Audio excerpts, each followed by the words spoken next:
Bismillahirrahmanirrahim. Assalamualaikum warahmatullahi wabarakatuh. Teman-teman, apa kabar hari ini? Mudah-mudahan sehat dan bahagia senantiasa. Ya, kita pada akhirnya teman-teman bertemu dalam mata kuliah metode penelitian di program studi ilmu komunikasi di web yang pertama. Harusnya kemarin kita melakukan pembelajaran online secara sinkronus melalui Zoom meeting, tapi qadarullah ada kendala dan terima kasih banyak teman-teman sudah memakluminya. Kemudian web tersebut saya akan ganti dengan video pembelajaran secara online asinkronus melalui Zoom meeting yang direkam dan diupload di YouTube gitu. Jadi teman-teman bisa melihat video pembelajarannya dan mengulang-ulang lagi gitu ya. Dengan saya Associate Professor Dr. Astrid Dwi Anjani MIKOM. Eh, Tentu saja teman-teman, seperti pepatah bilang, tak kenal maka kenalan. Ya, teman-teman, sekilas profil saya menjalani S1 Ilmu Komunikasi, S2 Ilmu Komunikasi, dan S3 Ilmu Komunikasi di Vkom Unpad, lulus tahun 2022, dan sudah 15 tahun jadi tutor universitas terbuka, dan sebagai ini ya, sebagai dosen luar biasa atau tutor, dan kemudian saya juga sudah mengabdikan diri sebagai dosen tetap di Universitas Putra Indonesia sebagai mulai dengan tugas tambahan mulai dari Kaprodi, Dekan, dan saat ini menjadi rektor di Universitas Putra Indonesia di Kabupaten Cianjur, Jawa Barat. Saya juga aktif menjadi Master of Trainer di Kementerian Komunikasi dan Digital, berorganisasi secara global di Asian Foundation dan Marketing in Asia Group. Nah, bagi teman-teman yang ingin terkoneksi, silahkan kita bisa japrian selama 1 semester atau 8 pertemuan ke depan di 0856 2442 1816 atau Instagram buat berinteraksi lebih lanjut @astri_albasri. Ya, teman-teman, kita hari ini mau ngapain sih? Kita mau kontrak perkuliahan. Selama 8 pertemuan atau selama 1 semester ini kita bakalan ngapain? Nah, sebetulnya halaman ini sudah teman-teman bisa akses sendiri ya di LMS masing-masing. Kita ada 8 sesi. Sesi yang pertama tentu saja pendahuluan teman-teman belajar mandiri. Nah, di sesi kedua kita ada di sini gitu ya. Ada 2 kegiatan belajar. Yang pertama adalah webinar yang pertama yang saat ini kita jalankan. Mohon maaf agak telat beberapa hari gitu ya. Kemudian teman-teman akan diarahkan untuk mengerjakan tugas satu. Nah, nanti detail tugasnya akan saya share di sini gitu ya. Itu di sesi kedua. Nah, di sesi ketiga kita akan mengerjakan tutorial 2. Teman-teman itu belajar mandiri gitu ya. Tuton, kemudian tugas 2 gitu ya. Kemudian di sesi yang keempat kita akan webinar eh, kedua gitu ya, tuh web yang kedua nanti kita ngobrol, kita presentasi, revisi dan lain sebagainya dan mengerjakan tugas yang ketiga. Di sesi yang kelima teman-teman masih mengerjakan tugas ketiga. Di sesi yang keenam kita melakukan aktivitas tuh web yang ketiga dan mengerjakan tugas 4. Kemudian di sesi ketujuh teman-teman masih ngerjain tugas 4, kemudian ada tuh web yang keempat, ini tuh web terakhir ya. Nah, di sini teman-teman presentasi. Kalau yang di tuh web 1, 2, 3 harusnya kita ngobrol, cerita, kendalanya apa, konsultasi gitu. Nah, di tuh web yang keempat ini teman-teman presentasi bab 1 sampai bab 3 gitu. Kemudian di sesi yang ke-8 teman-teman biasanya ngerevisi sih, abis itu submit. Tapi tenang aja teman-teman, yang ngasih nilai saya gitu ya. Saya jamin saya nggak pernah pelit nilai kok gitu ya selama 10 tahun ngabdi sebagai pengajar. Asalkan teman-teman ikut aturan gitu, ikut revisi, revisinya dikerjain gitu. Jadi nanti teman-teman kalau mulai dari sekarang kita kontrak ya. Kalau tugasnya udah dikerjain jangan langsung submit ke LMS. Kasih dulu ke saya, nanti saya tinjau dulu, review dulu. Kalau kata saya, oke, ACC baru submit. Tapi kalau kata saya, revisi. Teman-teman kerjain dulu revisiannya biar biar nanti nilai di webnya bagus. Kemudian kasih tunjuk ke saya, kirimin ke ini aja, kirim via WA boleh, via email boleh. Kalau kata saya ACC, baru teman-teman submit di LMS. Jadi nilainya sempurna. Teman-teman pengen dapat nilai A dong gitu ya. Jadi triknya seperti itu. Dan saya tenang saja, sekali lagi nggak pelit nilai selama teman-teman mengikuti aturan dan mengerjakan revisian. Oke, nah jadi selama 8 pertemuan ke depan atau semester, kita bakalan ngerjain tugas apa aja sih gitu ya. Nah, kita akan mengerjakan tugas pertama mulai dari melakukan merumuskan masalah dan topik, membuat judul proposal penelitian, mencari, membaca dan mengorganisasikan bacaan atau mencari 10 referensi intinya. Kemudian membuat kerangka karangan penulisan proposal penelitian. Intinya bikin outline dan bikin bab satu lah gitu ya, tugas satu. Kemudian di tugas yang kedua, nanti setelah web 2 bikin revisian, memperbaiki perbaikan tugas satu berdasarkan komentar pembimbing. Nanti saya ngasih revisi, teman-teman kerjain revisiannya dan mengembangkan penulisan proposal penelitian. Mungkin teman-teman di sini sudah mulai ngerjain bab 2 dan bab 3 gitu ya. Kemudian di tugas yang ketiga, mengunggah draft proposal penelitian yang sudah diselesaikan. Nah, jadi teman-teman seluruh bab 1, 2, 3 yang sudah dikerjakan tadi disubmit. Nanti sama saya dikasih catatan atau revisi. Baru di bab keempat, teman-teman ngerjain revisiannya dan mengunggah proposal yang final atau telah diperbaiki. Just it, gitu ya. Cuma itu doang. Nah, jadi apa yang akan kita lakukan pada pertemuan kali ini? Nah, balik lagi, kita fokus ke tugas pertama. Ada 4 poin, teman-teman. Teman-teman silahkan juga eh, apa sih? Cek juga di LMS isinya sama, ya. Jadi intinya tugas satu itu merumuskan masalah atau topik. Yang kedua itu membuat judul proposal. Yang ketiga adalah mencari 10 referensi. Dan yang keempat adalah membuat bab satu gitu. Dan nggak harus sempurna kok teman-teman gitu ya. Ya, tadi ada 4 poin. Kita masuk ke poin yang pertama. Straight to the point aja. Menentukan masalah dan topik gitu ya. Jadi, intinya penelitian deskripsi atau karya ilmiah itu adalah kita sebagai peneliti atau sebagai ilmuwan adalah menjadi problem solver atau pemecah masalah. Sebelum masalahnya dipecahkan, kita harus cari dulu dong gitu ya, masalah atau topik yang ingin kita pecahkan gitu. Nah, pertanyaannya, bagaimana sih topik yang bagus gitu ya? Cari topik yang bagus. Topik yang bagus atau topik yang baik adalah topik yang relevan. Relevan tuh sesuai dengan bidang ilmu kita. Jadi nggak boleh kita sebagai anak Vkom kita neliti galaksi atau persamaan kimia, fisika kuantum, biologi molekuler, itu kan jauh nggak relevan gitu. Atau misalkan di bidang ilmu sosial, tapi nggak dalam ruang lingkup ilmu kita, contoh manajemen, proyek, MBG. Nah, itu kan buat anak-anak ekonomi jurusan manajemen gitu ya. Walaupun sama bidang ilmunya, rumput ilmunya sosial humaniora, tapi jauh gitu. Nah, yang relevan tuh yang seperti apa? Yang ada di ruang lingkup ilmu komunikasi. Apa aja ya bebas, teman-teman. Selama berhubungan dengan komunikator, komunikan, media, pesan, timbal balik. Itu aja.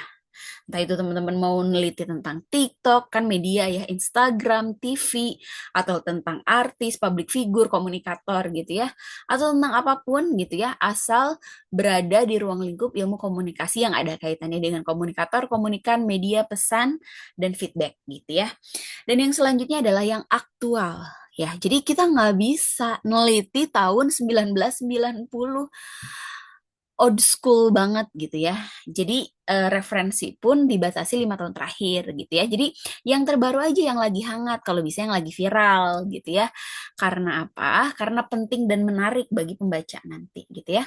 Menarik bahkan yang sedang viral. Di mana topik ini harus sesuai dengan minat dan latar belakang keilmuan peneliti. Jadi teman-teman tipsnya adalah, jadi saya ngerjain, ini tips ya yang saya lakuin, saya ngerjain skripsi untuk S1, kemudian tesis untuk S2, dan disertasi untuk S3, rumusnya cuma ini, mencari topik gitu ya. Kalau yang nggak kita suka, yang kita kuasain gitu.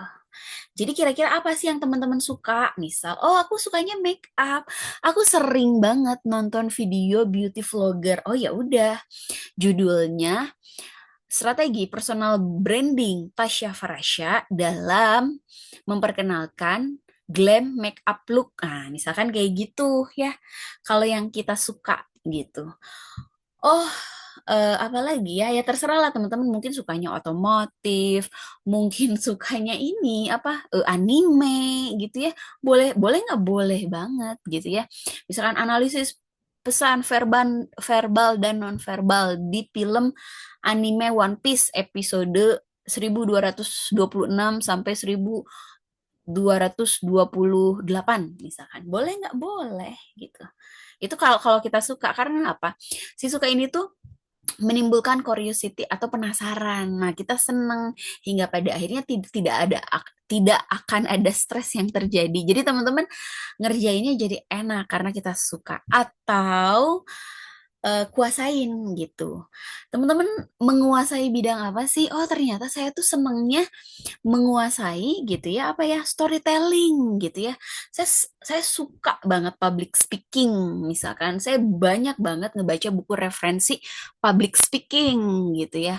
Saya jago banget public speaking. Ya udah judul penelitian saya adalah pola strategi komunikasi Najwa Shihab gitu ya atau pola strategi public speaking Najwa Shihab dalam membawakan program Mata Najwa periode tahun 2025 gitu atau enggak tentang otomotif ya tentang apa ya tentang apa kayak gitu ya apalagi kalau teman-teman bisa menggabungkan keduanya yang disuka dan yang dikuasain wah itu top markotop deh ya oke. Nah, selanjutnya kalau sudah ada gitu ya, selanjutnya apa yang harus kita lakukan? Yang selanjutnya adalah kita mendalami atau menjalani tahapan demi tahapan penentuan topik. Yang pertama adalah mengidentifikasi isu-isu atau masalah gitu ya. Masalah ini teman-teman bisa dapatkan dari tiga hal ya. Yang pertama misalkan ya, jadi gini, masalah itu adalah konflik. Konflik itu adalah benturan. Benturan itu adalah gesekan antara ekspektasi atau yang ideal dengan realitas. Nah, contoh, misal gitu ya,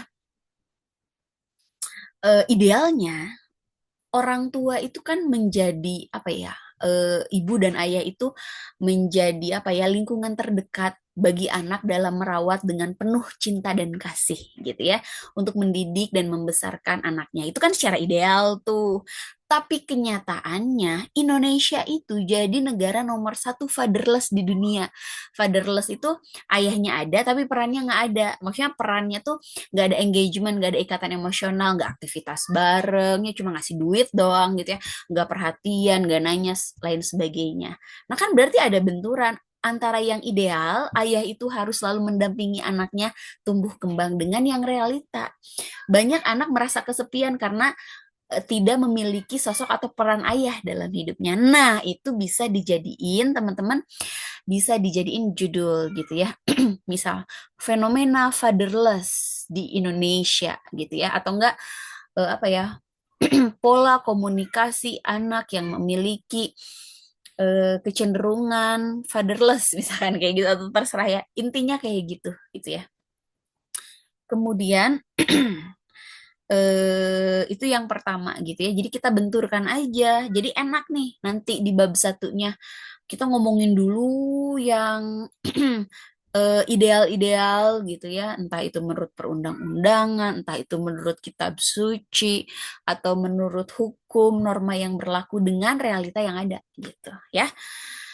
Kemudian yang kedua adalah konflik sosial. Nah ini juga enak banget. Tapi intinya konflik sosialnya harus relevan juga ya. Maksudnya kita nggak bisa gitu ya meneliti konflik sosial yang 5 tahun yang lalu itu udah tua banget. Tapi konflik sosialnya yang sekarang lagi happening apa, yang lagi rame apa, misalkan MBG, kan ada yang pro, ada yang kontra gitu ya, ada yang berkonflik, ada yang laporin segala macam gitu. Nah, konflik-konflik sosial yang sedang viral itu bisa kita pakai gitu untuk menentukan ide, topik atau masalah gitu. Dan yang ketiga adalah pengembangan atau implementasi teori.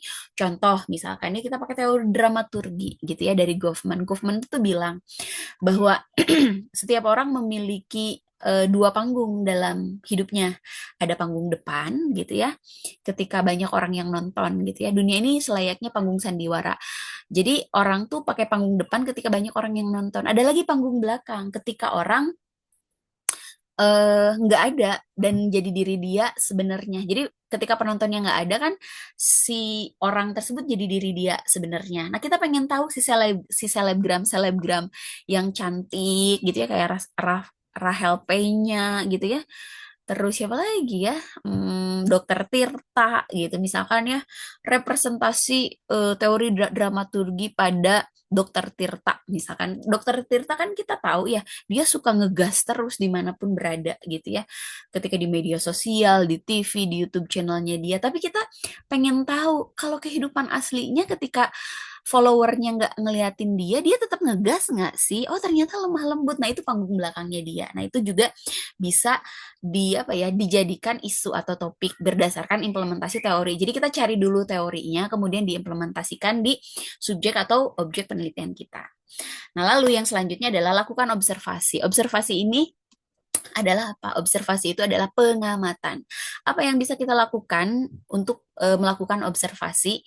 Bisa nonton gitu ya, misalkan tentang Dokter Tirta kita scroll-scroll gitu ya, wawancara-wawancaranya dia gitu, postingan-postingannya dia, atau cari di Google Scholar soal teori dramaturgi. Nah, itu bisa observasi atau ngobrol-ngobrol sama teman, minta pandangan dia itu juga termasuk observasi awal. Kemudian yang ketiga adalah meninjau literatur terdahulu. Nah, nanti kita ajarin ya bagaimana cara melakukan tinjauan literasi gitu ya dan membatasi ruang lingkup topik. Jadi gini teman-teman, kenapa ruang lingkup masalah itu harus dibatasi? Karena sebagai manusia kita punya batasan, teman-teman. Contoh, misalkan ya, kayak tadi judulnya strategi personal branding Tasya Parasya sebagai beauty vlogger dalam memperkenalkan apa sih make up look glam misalkan atau Korean make up. Nah, itu sebetulnya masih umum, teman-teman. Karena apa? Karena energi kita terbatas, waktu kita juga terbatas. Jadi sebetulnya judul itu semakin spesifik, semakin bagus. Nah, kita batasi postingan Tasya Parasya itu kan dia misalkan nge-upload dari tahun 2010, nggak mungkin kan karena waktu kita terbatas. Kita meneliti dari tahun 2010 sampai tahun 2025, 15 tahun, gila aja gitu ya. Nah, kita batasin aja di postingan 1 bulan terakhir atau 5 postingan paling viral gitu. Nah, itu juga boleh dibunyikan di judul contohnya ya. Strategi personal Strategi personal branding Tasya Parasya dalam memperkenalkan Korean makeup look di Instagram periode posting misal ya apa ya April tahun 2026. Nah, itu kan clear banget, semakin spesifik semakin bagus. Karena apa? Karena selaku manusia kita memiliki keterbatasan waktu, energi, pikiran dan lain sebagainya. Yang paling utama sih waktu gitu ya, karena ngerjain karya ilmiah itu kan cuma 1 semester juga kalau di UT kan enggak 6 bulan full gitu, cuma 8 kali pertemuan atau dua bulan aja gitu. Jadi membatasi ruang lingkup topik itu penting banget. Ya, kita akan masuk ke itu sudah clear ya, teman-teman. Jadi mudah-mudahan dari sini teman-teman sudah bisa menentukan topik. Nah, nanti tugasnya seperti ini nih, teman-teman ya. Bentar. Jadi, tugas yang teman-teman lakukan adalah ini, jelaskan. Nah, jadi nanti bikin tugasnya adalah jawab pertanyaan ini ya. Jadi, jelaskan apa topik yang kamu angkat, kemudian apa masalah yang akan kamu teliti. Topiknya misalkan tentang personal branding gitu ya. Apa masalah yang akan kamu teliti? Adalah strategi personal branding Tasya Parasya di Instagram. Mengapa Anda tertarik meneliti hal tersebut?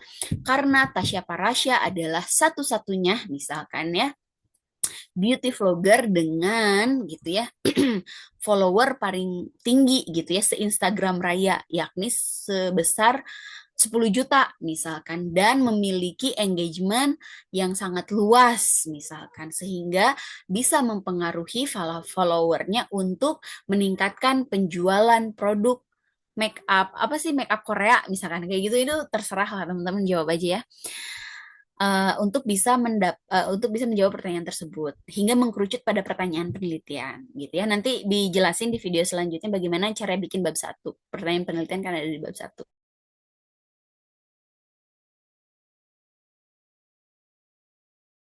gitu ya.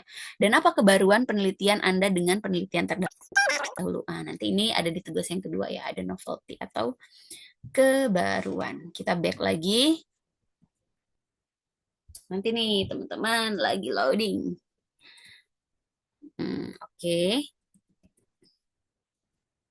Jadi tahapan pertama sudah ya clear. Mudah-mudahan teman-teman sudah punya topik. Kalau teman-teman masih bingung, kemudian yang kedua kita akan menentukan judul. Nah, topiknya udah ada, kemudian kita bikin judul gitu ya. Nah, pakai metode paling jadul tapi paling efektif.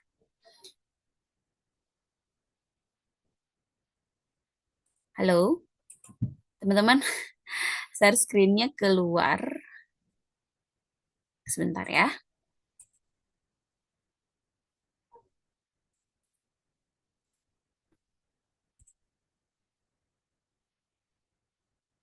Maaf ya, maaf ya, maaf ya. Ada kendala teknis nih. Tiba-tiba terlempar dari PowerPoint.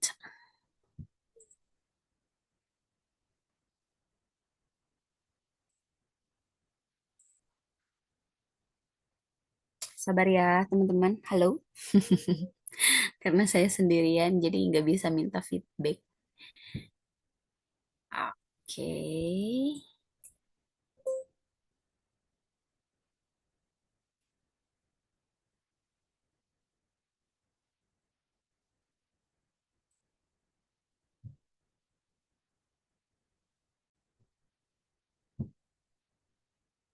Tapi by the way, teman-teman, aku ngucapin makasih banget loh. Maksudnya teman-teman waktu minggu kemarin kan udah datang ke Zoom meeting, kemudian sudah standby, dan ternyata ada kendalanya. Saya terima kasih banyak ya teman-teman sudah apa memakluminya gitu. Alhamdulillah saya baik-baik aja.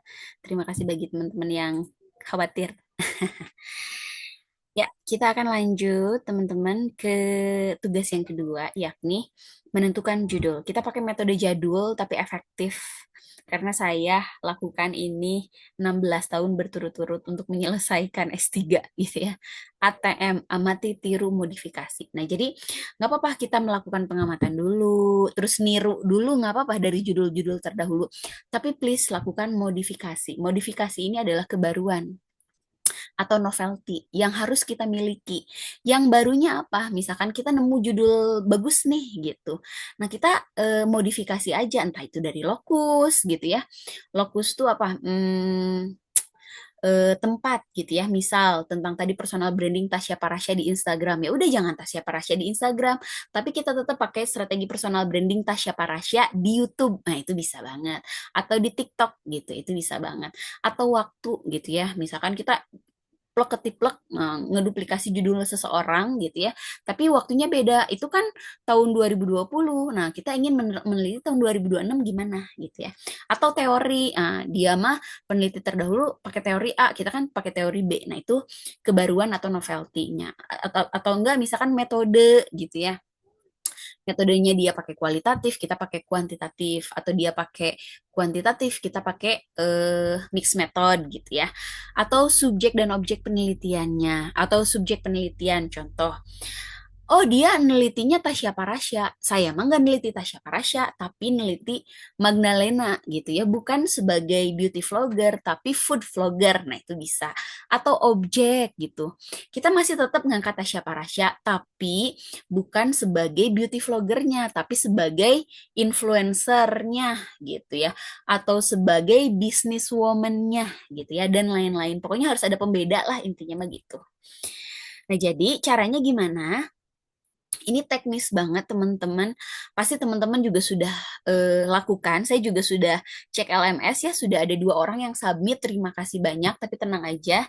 Nanti bisa diperbaiki gitu ya kalau misalkan ada revisi dan masukan. Ini teman-teman juga pasti sudah familiar, tapi izinkan saya untuk mengingatkan kembali atau sebagai pembuka jalan bagi yang belum tahu. Nah, gimana caranya untuk bisa mengakses judul-judul penelitian? Nah, cara paling umum kita masuk ke Google. Tentu saja teman-teman pasti sudah terbiasa dengan browser Google. Kita ketikin aja nih ya. Di sini Google Scholar. Google Scholar ini adalah laman pencarian mesin pencari otomatis kritis, tapi khusus akademisi gitu.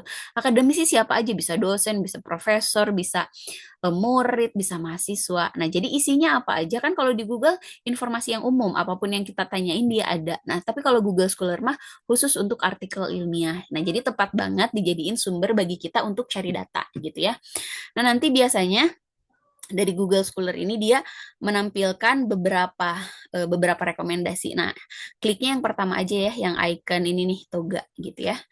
Kemudian, nah kita ketikkan nih gitu ya, topik yang kita mau, entah itu misalkan tadi personal branding, komunikasi organisasi, komunikasi keluarga, komunikasi bisnis, atau gitu ya, yang saya apa, yang saya suka gitu ya, topik saya misal gitu ya, komunikasi terapeutik atau komunikasi kesehatan. Terapeutik itu komunikasi yang menyembuhkan lah ya, intinya gitu. Nah, dia nanti merekomendasikan beberapa judul, kita klik aja. Klik ini nih, tanda loop, apa sih loop tuh? Kaca pembesar. Nah, nanti itu kan tahapan yang ketiga ya. Di tahapan yang keempat, nah nanti dia akan merekomendasikan beberapa ini teman-teman, beberapa judul. Nah, kita lihat. Oh, judul pertama komunikasi terapeutik, penata laksanaan komunikasi efektif dan terapeutik pasien dan dokter gigi. Ah, kita boleh nggak plek ketiplek ngeduplikasi ini? Boleh gitu. Misalkan yang digantinya adalah jangan dokter gigi gitu ya, tapi dokter ahli jantung misalkan. Komunikasi terapeutik antara dokter dan pasien jantung di Rumah Sakit Islam Jakarta. Ah, contohnya gitu. Itu yang bisa dimodifikasinya itulah ya.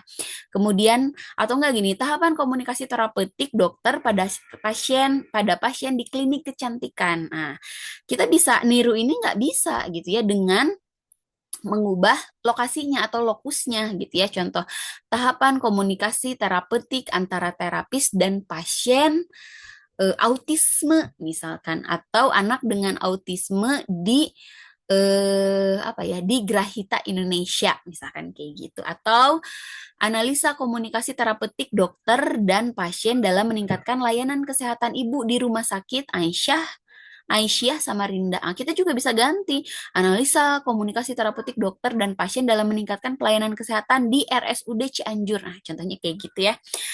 Bisa, pokoknya bisa. Nah, ini juga bisa kita ganti ya. Yang selanjutnya pola komunikasi terapeutik dokter, studi deskriptif kualitatif. Nah, kita ganti jadi studi kuantitatif atau studi kasus di mana gitu ya, atau konteksnya di era digital, hingga pada akhirnya di tahapan yang kelima nih ya. Di tahapan yang kelima ini adalah kita pada akhirnya sudah bisa menentukan judul sendiri. Nah, pola komunikasi terapeutik perawat pada pasien dengan gangguan jiwa di RSJ Bogor pada tahun 2026. Nah, setelah tadi melihat judul-judul nih ya, yang di stabiloin kuning adalah objek penelitiannya. Nah, kalau yang tadi ada tahapan gitu, ada analisa, kita mah pakai pola. Nah, komunikasi terapeutik perawat pada pasien. Nah, yang bisa di novelty-in atau dikebaruan lagi apa adalah subjek penelitiannya. Ada yang dokter, ada yang pasien. Nah, kita mah khusus ke pasien dengan gangguan jiwa. Nah, kebaruannya di situ. Dan lokus, ada yang di mana? Ada yang di Samarinda, ada yang dokter gigi, klinik kecantikan. Nah, kita mah di RSJ Bogor, Rumah Sakit Jiwa Bogor. Sorry ya, bukan RJS, RSJ. Nah, pada tahun 2026 gitu. Ya, jadi ada tahunnya. Ya, teman-teman, jadi itu ya intinya. Mudah-mudahan di tahapan yang kedua ini teman-teman sudah bisa menentukan judul sendiri gitu ya. Kemudian di yang ketiga adalah mencari 10 referensi. Caranya gimana? Ya, referensi itu teman-teman ada 3 jenisnya. Ada sumber primer, sekunder, and tersier gitu ya. Primer itu yang kita ambil sendiri, contohnya kita wawancara, terus kita melakukan pengamatan, itu sumber primer gitu. Yang datanya kita ambil sendiri. Sedangkan data sekunder adalah interpretasi atau analisa dari sumber primer. Contoh, kita nonton, bukan nonton ya, kita mengutip dari jurnal, dari buku, atau sumber tersier atau sumber ketiga.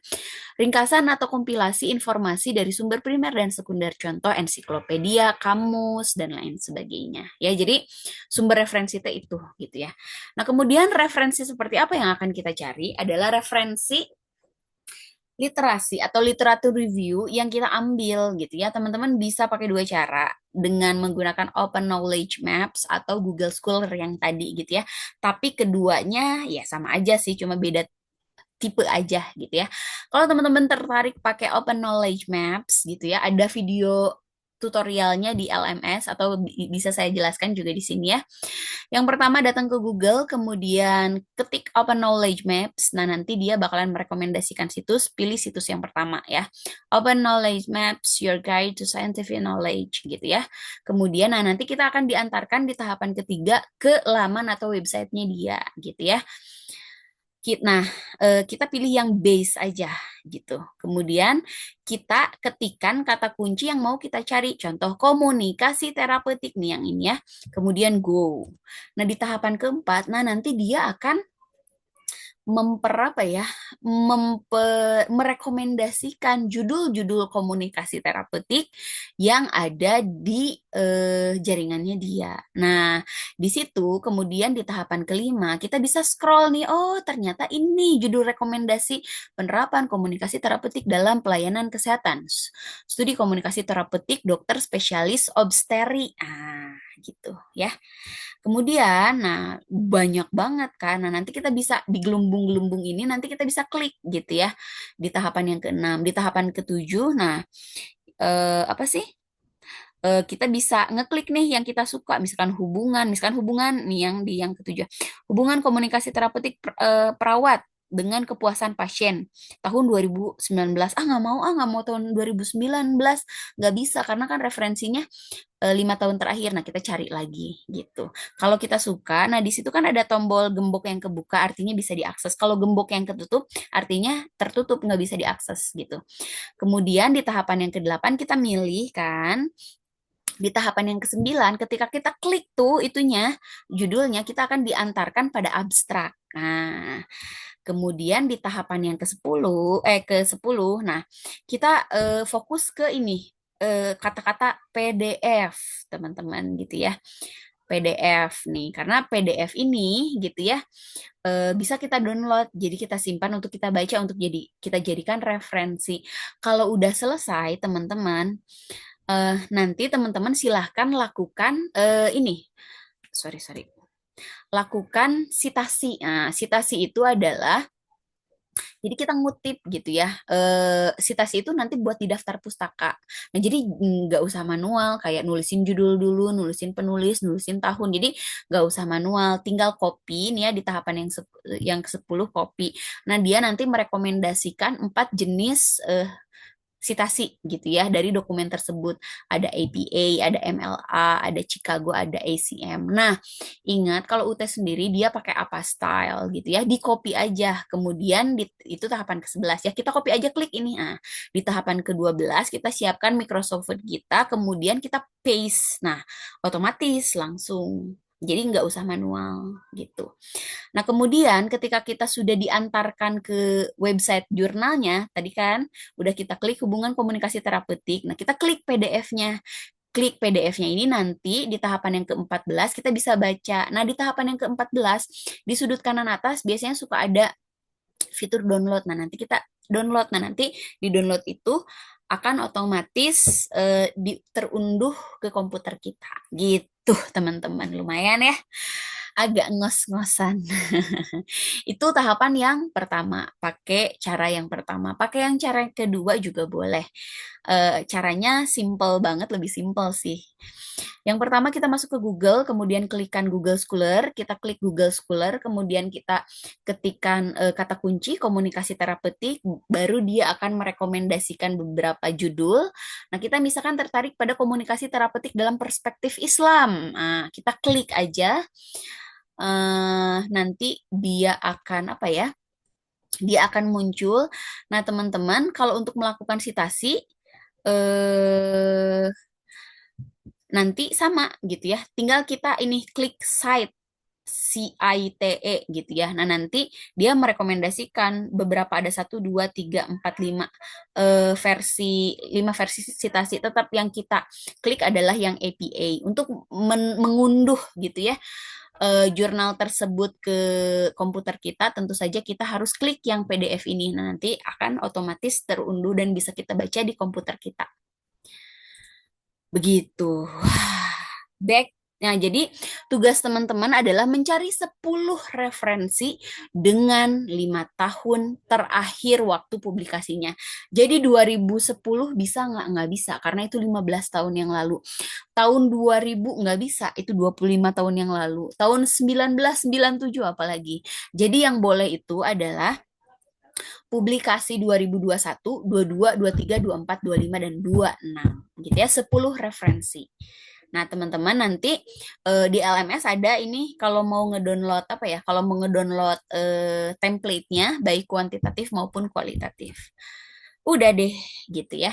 Selanjutnya teman-teman gitu ya, untuk membuat bab satu gitu ya, akan ada di video selanjutnya, video terpisah karena itu teknis banget bagaimana kita menentukan diksi-diksi yang akan kita pilih, menentukan apa ya, tipe latar belakang gitu ya, ada dasain, ada dasolen, ada deduktif, ada induktif, itu panjang lagi.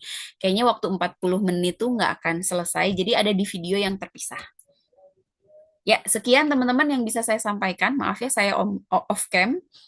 Mudah-mudahan kita bisa ketemu di Tuweb yang kedua di minggu depan gitu ya, dengan posisinya online sinkronus. Jadi kita bisa tatap maya secara langsung di Zoom meeting. Sekian yang bisa saya sampaikan.